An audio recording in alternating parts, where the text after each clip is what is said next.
Hello दोस्तों, आज मैं आपको एक नया स्पोकन स्ट्रक्चर 26 बताने जा रहा हूँ। तो आइए इसको समझते हैं। तो पहले प्रेजेंट पार्ट देखते हैं। प्रेजेंट पार्ट है, पहले आएगा सब्जेक्ट, फिर आएगा इज़ या फिर एम या फिर आर, फिर एबल टू, फिर फर्स्ट फॉर्म, फिर ऑब्जेक्ट। और ये बहुत ज़्यादा इम्पॉर्टेंट है स्पीकिंग में भी और राइटिंग में भी। तो अगर इसके पहचान की बात करें तो पहचान होती है पाता है, पाते हैं, पाती है, या फिर पाता हूँ, पाती हूँ, पाते हो। अगर मैं हिंदी में बताऊं, जैसे कि मैं हिंदी नहीं बोल पाता हूँ, मैं जल्दी नहीं उठ पाता हूँ, मैं ऑफिस टाइम पर नहीं पहुँच पाता हूँ, मैं कंप्यूटर नहीं चला पाता हूँ, इस तरह के वाक्य होंगे। तो आइए एग्जाम्पल से समझते हैं। पहले इसको देख लेते हैं। भाई एम किसके साथ आता है, आपको पता ही है, एम आता है आई के साथ। इस किसके साथ आता है, भाई he she it singular name यानी एक वचन के साथ। और आर आता है you we they plural names यानी बहुवचन के साथ। तो आइए देखते हैं। एग्जाम्पल है, मैं हिंदी नहीं बोल पाता हूँ, मैं हिंदी नहीं बोल पाता हूँ। तो भाई इसमें साफ साफ आपको दिख रहा है, मैं क्या है, इसमें सब्जेक्ट है। ये पाता हूँ, लास्ट में पाता हूँ, ये किससे जुड़ा, बोलने से, ये हो गया वर्ब। बाकी सारा क्या है, ऑब्जेक्ट। तो इंग्लिश का रूल किस पे टिका हुआ है, सब्जेक्ट फिर वर्ब फिर ऑब्जेक्ट। यानी इंग्लिश का रूल क्या है, पहले सब्जेक्ट आएगा, फिर वर्ब आएगा और फिर ऑब्जेक्ट आएगा। तो इसी रूल में फिट कर दो। तो मैं क्या है, सब्जेक्ट, तो आपने लिखा आई। आई के साथ क्या आता है, एम आता है, आपने लिखा एम। क्योंकि ये नहीं वाला सेंटेंस है, नेगेटिव है, तो हमने नॉट लगा दिया।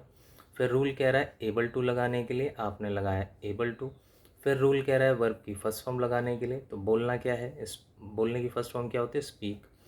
फिर ऑब्जेक्ट आएगा, तो आप क्या लिखाएंगे, हिंदी है, तो आपने हिंदी लिखा। तो क्या हुआ, I am not able to speak Hindi, मैं हिंदी नहीं बोल पाता हूँ। नेक्स्ट है, वह न्यूज़पेपर नहीं पढ़ पाता है। तो ये पाता किससे जुड़ा है, पढ़ने से, ये हो गया वर्ब। वह क्या हुआ, सब्जेक्ट, बाकी सारा क्या हुआ, ऑब्जेक्ट। ठीक है। तो वह न्यूज़पेपर नहीं पढ़ पाता है, वह क्या है, सब्जेक्ट, तो आपने लिखा ही। और ही के साथ क्या आता है, इज़। क्योंकि नेगेटिव है तो नॉट। फिर रूल के हिसाब से क्या आएगा, रूल के हिसाब से आएगा एबल टू। फिर आपने लिखा एबल टू। पढ़ने की फर्स्ट फॉर्म क्या लगाएंगे, रीड, और फिर न्यूज़पेपर, द न्यूज़पेपर, ये ऑब्जेक्ट आ गया। ठीक है। तो हुआ, he is not able to read the newspaper, वो न्यूज़पेपर नहीं पढ़ पाता है। नेक्स्ट है, हम दिल्ली में नहीं रह पाते हैं। तो पाते किससे जुड़ा है, रहने से, ये हो गया वर्ब। बाकी सारा क्या है, ऑब्जेक्ट। और ये क्या हुआ, हम, सब्जेक्ट। तो हम यानी वी, और वी के साथ क्या आता है, आर। क्योंकि नेगेटिव सेंटेंस है तो नॉट। फिर रूल के हिसाब से एबल टू, ये रहा देखो। और फिर रहने की फर्स्ट फॉर्म क्या होती है, लीव, मे के लिए इन, और दिल्ली, दिल्ली। ठीक है। तो we are not able to live in Delhi. Next है, वे अपने पिताजी की वजह से मैच नहीं देख पाते हैं। वे अपने पिताजी की वजह से मैच नहीं देख पाते हैं। वे क्या है, सब्जेक्ट, तो आप लिखेंगे दे। और दे के साथ क्या आता है, आर। क्योंकि नेगेटिव है तो नॉट। फिर रूल के हिसाब से एबल टू। अब देखने की फर्स्ट फॉर्म क्या है, वॉच। क्या नहीं देख पाते, मैच, द मैच। की वजह से क्या होता है, बिकॉज ऑफ। अच्छा, अपने पिताजी, तो यहाँ लिख देना because of his father. Sorry, क्योंकि वो दे है तो यहाँ पे हिज नहीं आएगा, देयर आएगा। ठीक है। अगर मान लो यहाँ पे ही होता तब, या राम होता तब लिखते हिज। क्योंकि यहाँ पे दे है तो यहाँ पे अपने के लिए देयर आएगा, देयर फादर। ठीक है। नेक्स्ट है, मैं सुबह जल्दी नहीं उठ पाता हूँ, मैं सुबह जल्दी नहीं उठ पाता हूँ। तो मैं तो हुआ सब्जेक्ट, पाता हूँ किससे जुड़ा हुआ है, उठने से, ये हुआ वर्ब। बाकी सारा ऑब्जेक्ट। मैं मतलब आई, आई के साथ क्या आता है, एम। नेगेटिव है नॉट। फिर एबल टू, उठने की फर्स्ट फॉर्म क्या होती है, गेट अप। भाई जल्दी, अर्ली, और कब, सुबह, इन द मॉर्निंग।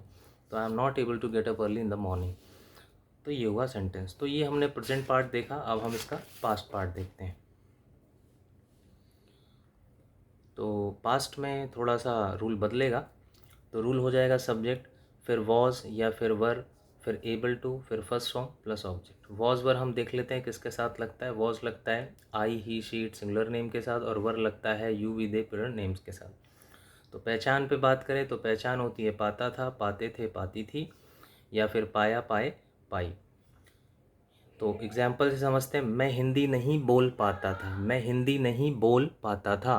आ रहा है पाता था, देखो पाता था किससे जुड़ा है, बोलने से, हो गया वर्ब। बाकी सारा ऑब्जेक्ट। और ये क्या हुआ, सब्जेक्ट। मैं मतलब आई, आई के साथ क्या आता है, वॉज, आई वॉज, नेगेटिव है नॉट, रूल के हिसाब से एबल टू, बोलने की फर्स्ट फॉर्म स्पीक, और फिर हिंदी, हिंदी। तो हुआ I was not able to speak Hindi, मैं हिंदी नहीं बोल पाता था। वह न्यूज़पेपर नहीं पढ़ पाता था, पाता था किससे जुड़ा है, पढ़ने से, बाकी ऑब्जेक्ट, और वह क्या हुआ, सब्जेक्ट। तो ही के साथ क्या आता है, वॉज, तो आप लिखेंगे ही वॉज नॉट, फिर रूल के हिसाब से एबल टू, पढ़ने की फर्स्ट फॉर्म रीड, और न्यूज़पेपर द न्यूज़पेपर। तो हुआ he was not able to read the newspaper. Next है हम दिल्ली में नहीं रह पाते थे, हम दिल्ली में नहीं रह पाते थे किससे जुड़ा है, रहने से, वर्ब, बाकी सारा ऑब्जेक्ट, और ये क्या हुआ, सब्जेक्ट। हम मतलब वी के साथ आता है वर्ब, फिर नेगेटिव है नॉट एबल टू, रहने की first form live in Delhi, we were not able to live in Delhi, भाई हम दिल्ली में नहीं रह पाते थे। नेक्स्ट है वे अपने पिताजी की वजह से मैच नहीं देख पाते थे, तो वे यानी दे, और दे के साथ आता है वर, फिर नेगेटिव है नॉट एबल टू, देखने की फर्स्ट फॉर्म वॉच, क्या नहीं देख पाते थे, मैच, द मैच की वजह से, बिकॉज ऑफ या ड्यू टू, और अपने पिताजी क्योंकि दे है तो इसलिए यहाँ पे देर आएगा, ठीक है। मान लो लड़की होती शी, तो यहाँ पे फिर हर आता। मान लो आई होता मैं नहीं देख पाता अपने पिता, तो यहाँ माई फादर आता। तो ये है, तो कुछ बेसिक रूल्स होते हैं, इसके लिए आप प्लेलिस्ट में जा करके वीडियोस देख सकते हैं। नेक्स्ट है मैं सुबह जल्दी नहीं उठ पाता था किससे जुड़ा हुआ है, उठने से, बाकी सारा ऑब्जेक्ट, और ये सब्जेक्ट। मैं यानी आई के साथ आता है was, I was not able to, उठने की फर्स्ट फॉर्म गेट अप, जल्दी अर्ली, और सुबह इन द मॉर्निंग, ठीक है। तो ये हुआ पास्ट पार्ट। अब देख लेते हैं इसका फ्यूचर पार्ट।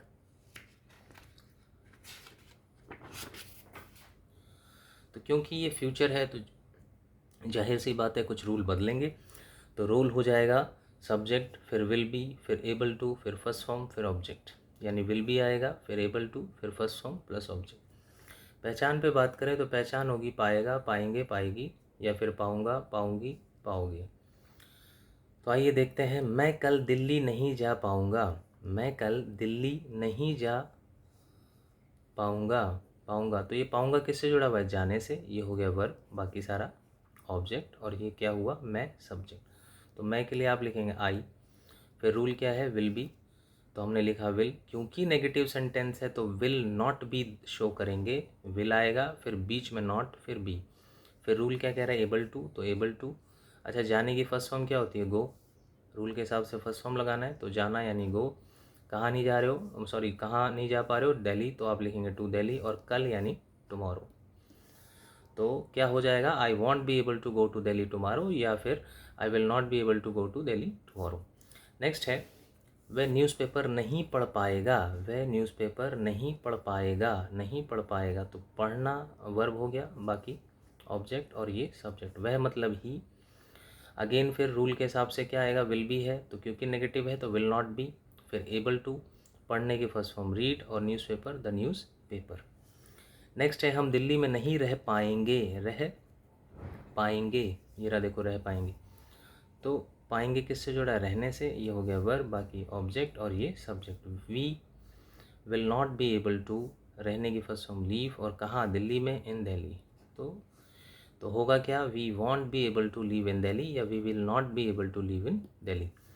नेक्स्ट है वे अपने पिताजी की वजह से मैच नहीं देख पाएंगे, तो वे मतलब दे, फिर वही again will not be able to watch the match because of, अपने पिताजी क्योंकि दे है तो यहाँ आएगा देयर फादर। नेक्स्ट है मैं कल सुबह जल्दी नहीं उठ पाऊँगा, पाऊँगा किससे जुड़ा हुआ है, उठने से, ये हो गया वर्ब, बाकी ऑब्जेक्ट, और ये सब्जेक्ट। मैं I will not be able to, उठने की फर्स्ट फॉर्म गेट अप, जल्दी अर्ली, और कल सुबह टुमारो मॉर्निंग। तो उम्मीद है ये लेसन आपको समझ में आया होगा। ये जो लेसन है या ये जो एबल टू की जो टेक्निक है, रूल है, स्ट्रक्चर है, बहुत ज़्यादा इंपॉर्टेंट है स्पीकिंग पॉइंट ऑफ व्यू से। तो ज़रूर आप इसको पढ़ें, और थोड़ी सी आप इसके स्ट्रक्चर को देख करके थोड़ा सा प्रैक्टिस कर लें, ताकि ये आपकी ज़बान पर जो है ना फिट हो जाए, और आप समय समय पे जब भी आपको इस तरह के उस सेंटेंस की कोई बात, थॉट या आए, तो आप इन सेंटेंसों को यूज़ करें और अपनी इंग्लिश को इफ़ेक्टिव बनाएं। स्ट्रक्चर से फ़ायदा क्या होता है कि एक तो ये न्यूज़पेपर में, मैगज़ीन में बहुत आपको मिलेंगे, तो आपको रीडिंग में इजी होगा, समझ में अच्छे से आएगा। दूसरी बात, आपके पास बोलने के लिए ऑप्शंस बहुत बढ़ जाती हैं, तो जाहिर सी बात है कि आप सिर्फ टेंस के ऊपर नहीं बोलेंगे, आपके पास जब ऑप्शंस ज़्यादा रहेंगी तो आप रुकेंगे नहीं, टुकेंगे नहीं, फंबल नहीं होंगे और आपकी फ्लुएंसी भी बढ़ेगी। Okay friends, bye.